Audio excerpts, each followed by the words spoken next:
Hey, it's Zane here. Happy Wednesday to you. I've just finished my 1 hour hike on Burleigh Hill, feeling really good, and I hope that you're out and about this morning and doing something to really activate your morning and your day.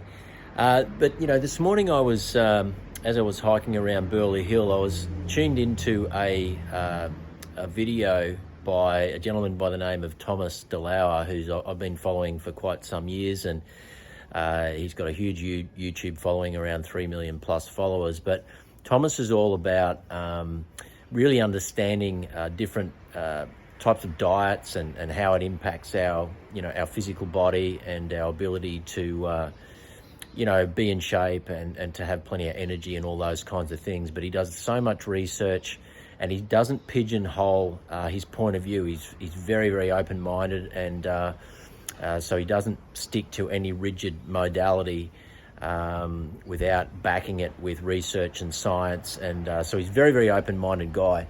But one of the things that he was talking about this morning was particularly around principles of longevity.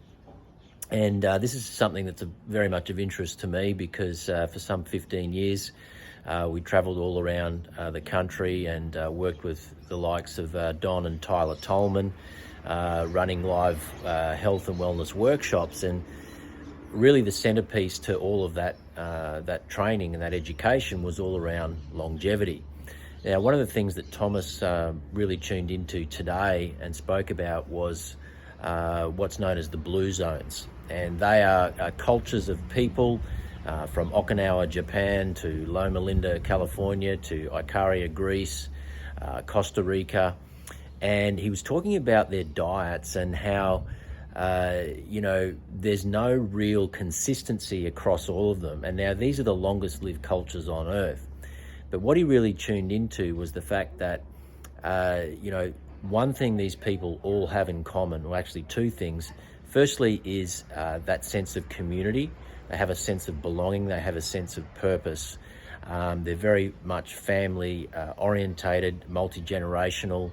And I thought it was a really fascinating point that he made, and that is that, so much focus when it comes to health and wellness is on the tangible aspects of, diet and exercise, and not enough is placed on the intangibles, how we feel emotionally, our connection to nature, our connection to one another and our families and our community, and just the part that plays. And he made the point of talking about how one particular culture, I think it might have been the Okinawans, just have this incredible ability to switch from the sympathetic to the parasympathetic in terms of their, the reaction of their nervous system.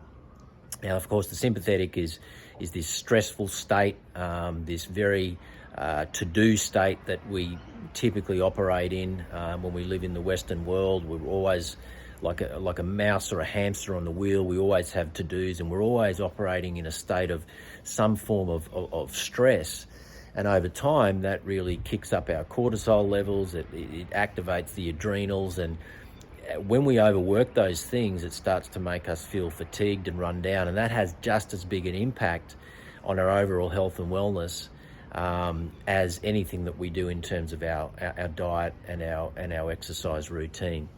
So, in a nutshell, what Thomas was really saying today is that the commonality across the most long-lived cultures on Earth, the most important commonality, is that they have an ability to remain or to moderate stress, number one, and number two, they have an ability to, or they're very, very much connected to community.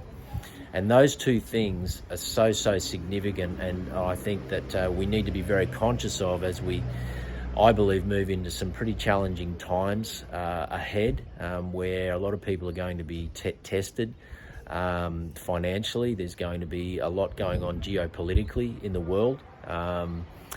There's just so many things happening behind the scenes that aren't really spoken about too much on the media, but it just highlights the fact, I think, for me, that we have to be really, really conscious on our overall mental, emotional, and physical state all combined, and to be really conscious of our community and how it is that we manage stress and really build our emotional wellness as well. So diet is important, exercise is important, but just remember those intangible forces of our emotional, mental and community are just as important as well. Have a great day. This is Zane signing out. Stay strong, live well.